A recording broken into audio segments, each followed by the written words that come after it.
Today on the CTV News at 5, tax-free for 3 years, how Coaldale is trying to lure new business to their community.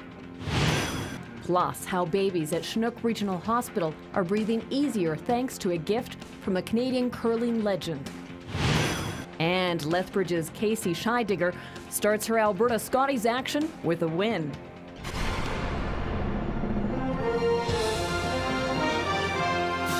CTV News with Jackie Scantlebury.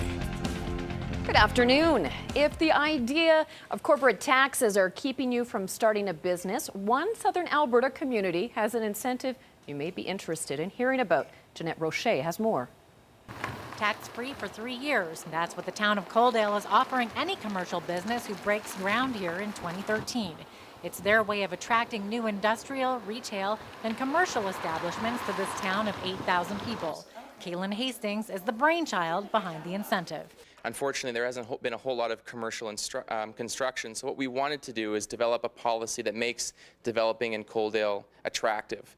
The empty commercial lot behind me is the future site of a new Coaldale business, and the more of those that get filled up, the more options residents here have as consumers and potential employees. More businesses that are here, more shopping that's here, more employment, more people move here, and in turn that benefits the businesses that are here. So it comes full circle. Under the new program, new businesses would be exempt from municipal taxes for 3 years starting in 2014, followed by a 4th year taxed at 25% and a 5th year at half the regular rate.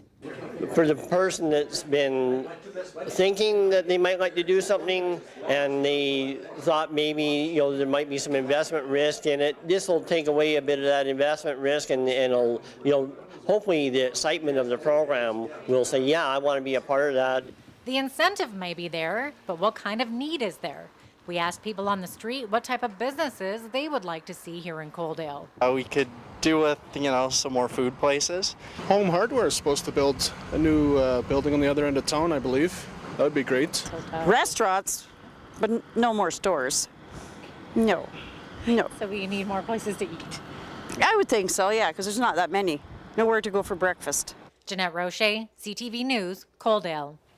The program also offers incentives to existing businesses that undergo renovations that this year exceed half of the existing property value. And the same tax-free schedule will apply to the renovated portion of the building for the next 5 years. Premier Alison Redford is going to use a television broadcast to outline her government's financial problems to Albertans. Tomorrow night, here exclusively on CTV, the Premier is going to speak about the effect of rapidly falling resource revenues on Alberta's long-term economic plan. Her speech will begin at 6:52 p.m. Thursday evening. Redford's government is going to table its budget on March the 7th. In recent weeks, Finance Minister Doug Horner has said soft oil prices have been costing the province about $75 million per day in revenue.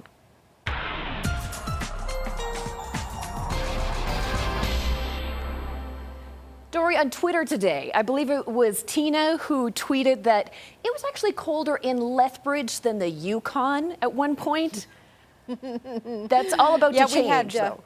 Yeah, we had a real chilly spell from midnight to 9 a.m. I think it was. We were at -11 and we didn't budge.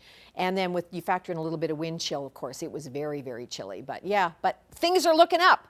And I'll tell you all about it in a couple of minutes. Thanks, Dory. A desperate search is on this hour at the bottom of the world for 3 Canadians whose plane vanished in Antarctica. The Twin Otter plane owned by Calgary-based Ken Borok Air disappeared last night while en route from the South Pole to an Italian base in Terra Nova Bay.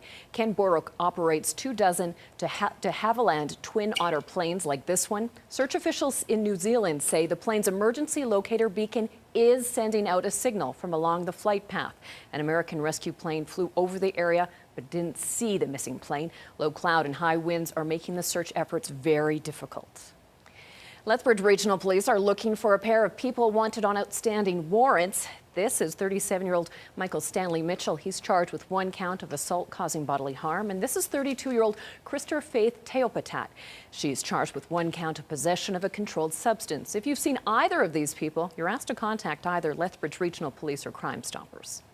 And city police are also searching for a suspect after an armed robbery with a large hunting knife at a North End 7-Eleven. Officers were called to the 7-Eleven in the 500 block of 13th Street North around 4 o'clock this morning. The suspect is believed to be between 35 and 40 years old and is described as having a stocky build, about 5'9". He was wearing all black, including a hoodie with Canada on the front and a bandana covering his face. The knife was about 12 inches long with a slight curve to it. If you have any information, again, please contact police. A new report has been ordered for a Fort Macleod teen charged with attempted murder and arson to determine if he is criminally responsible. In March, firefighters pulled a 17-year-old boy from a burning home in Fort Macleod. RCMP say he'd been violently attacked before the fire started. The accused, a 14-year-old boy, was living with the family at the time. Today, court was told that the results of a not criminally responsible assessment were not complete. A court mistake meant the report wasn't done, so a second assessment has now been ordered. A spokesperson for Teresa Spence says the Attawapiskat chief has agreed to end her hunger protest after 6 weeks of foregoing solid food. Spence has been subsisting only on fish broth and medicine tea since December the 11th to push for a meeting between First Nations leaders, the Prime Minister, and the Governor General. A coalition of Liberal and NDP politicians and First Nations chiefs have signed a declaration spelling out 13 specific demands for continuing negotiations between First Nations and the federal government. The declaration calls for improvements to housing and schools on reserves, as well as an immediate meeting between the Governor General, the federal and provincial governments, and all First Nations. A $50,000 gift to the Chinook Regional Hospital is helping some of Southern Alberta's smallest patients breathe a little easier. The Sandra Schmerler Foundation donated the money to help the hospital purchase 33 new infant resuscitators and 2 new pediatric human patient simulators. The Neo-Puff resuscitators are used to ensure breathing is precisely measured for prematurely born babies and reduce the likelihood of lung damage caused by ventilation. Hospital officials say the simulators provide a more realistic training scenario for staff. Well, we did have simulation dolls before, but in general they tend to be very, very large, large infant-sized, and they don't simulate the delivery of a tiny preterm infant as well as this doll does. And we can practice numerous skills on this tiny doll, which really provides a lot of realism in our training, which is a great feature. Roughly 2,400 babies are born every year at the hospital, and nearly 10% are born prematurely. A Southern Alberta woman is facing a painful, exhausting future because the drug she needs for treatment is apparently too expensive. Michelle Peterson has a rare asthma condition that is complicated by diabetes. Doctors say there is a chance she could be cured by taking a new drug called Xolair. But the drug is expensive, and Blue Cross has declined to pay for it. Terry Vogt reports. Michelle Peterson doesn't understand all the medical jargon surrounding her condition.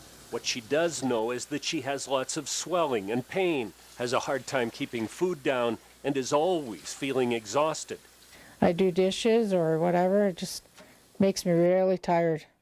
Just wipes you. Just wipes me right out. Even though her condition is getting worse, Michelle still works as a healthcare aide. It used to take 15 minutes to walk to work in the morning. Now it takes 3 times that long. I just want to cry for her. I feel her pain. Pain that Peterson's mother and doctors say Michelle shouldn't have to go through. She does have an asthma, but it's a really reactive one. Didn't respond to the normal puffers, didn't respond to steroids, and her specialist said there's this one drug, Xolair, that would probably help her. It's especially designed for this. Her insurance company, though, wouldn't pay for it unless we got an allergist's opinion. But more than a year after getting that approval from a specialist, Peterson is still waiting. The drug is expensive, about $1,000 a shot, which Peterson will need every few months depending on how she's feeling. But her doctor says it's the only option. And without Xolair, he says her condition will continue to get worse.